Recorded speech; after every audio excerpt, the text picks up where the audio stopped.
कुतस्त्वाकलमश्मिदं विषमे समुपस्थितम् अनार्यजुष्टमस्वर्ग्यम् अकीर्तिकर्म अर्जुन।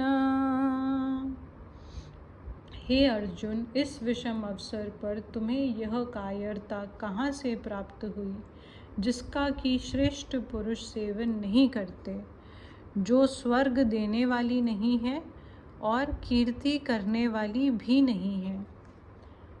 अर्जुन, यह संबोधन देने का तात्पर्य है कि तुम स्वच्छ निर्मल अंतःकरण वाले हो, अतः तुम्हारे स्वभाव में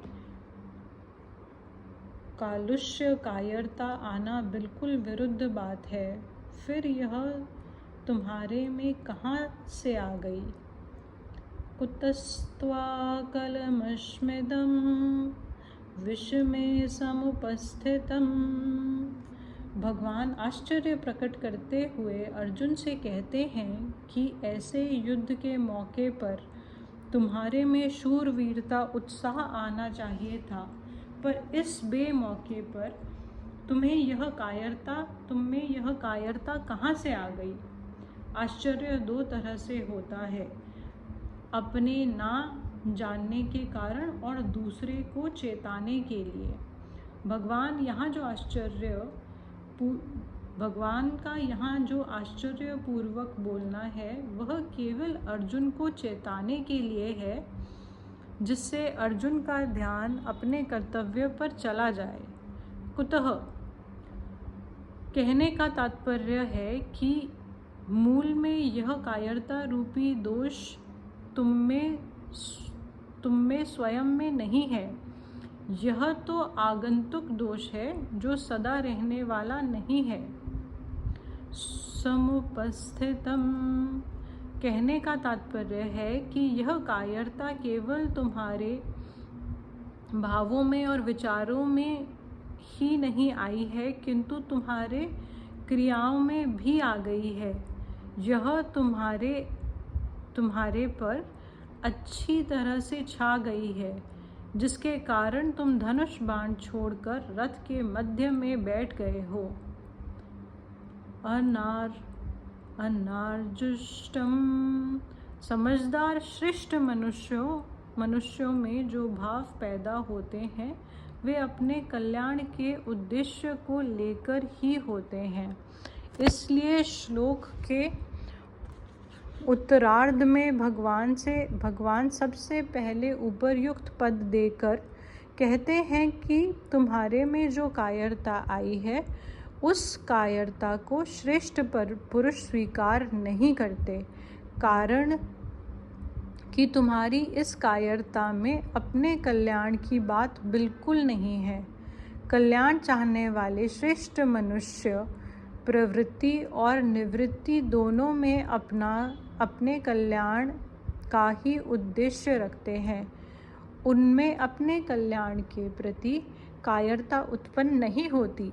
परिस्थिति के अनुसार उनको जो कर्तव्य प्राप्त हो जाता है उसको वे कल्याण प्राप्ति के उद्देश्य से उत्साह और तत्परता पूर्वक सांगोपांग करते हैं।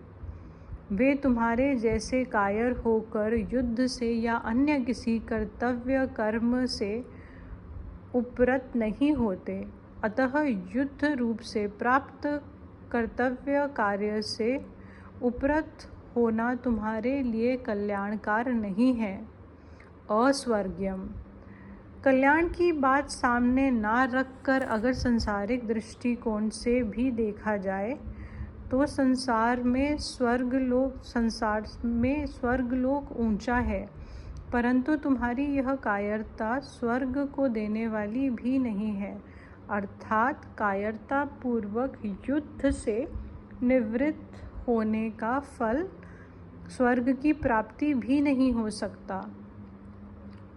अकीर्तिकरम अगर स्वर्ग प्राप्ति भी लक्ष्य ना हो तो अच्छा माना जाने वाला पुरुष वही काम करता है जिससे संसार में कीर्ति हो, परंतु तुम्हारी यह जो कायरता है यह इस लोक में भी कीर्ति यश देने वाली नहीं है, प्रत्युत अपकीर्ति अपयश देने वाली है।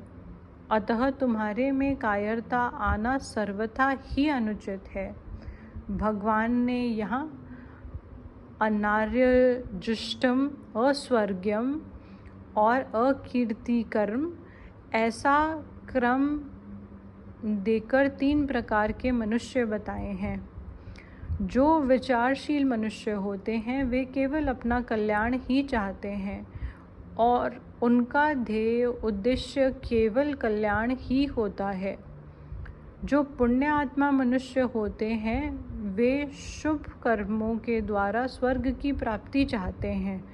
वे स्वर्ग को ही श्रेष्ठ मानकर उसकी प्राप्ति का उद्देश्य रखते हैं। जो साधारण मनुष्य होते हैं वे संसार को ही आदर देते हैं, इसलिए वे संसार में अपनी कीर्ति चाहते हैं और उस कीर्ति को अपना ध्येय मानते हैं। उपर्युक्त तीनों पद देकर भगवान अर्जुन को सावधान करते हैं कि तुम्हारा जो यह युद्ध ना करने का निश्चय है वह विचारशील और पुण्य आत्मा मनुष्यों के ध्येय कल्याण और स्वर्ग को प्राप्त कराने वाला भी नहीं है तथा साधारण मनुष्य का ध्येय कीर्ति को प्राप्त कराने वाला भी नहीं है। अतः मोह के कारण तुम्हारा युद्ध ना करने का निश्चय बहुत ही तुच्छ है, जो कि तुम्हारा पतन कराने वाला, तुम्हें नरक में ले जाने वाला और तुम्हारी अपकीर्ति कराने वाला होगा।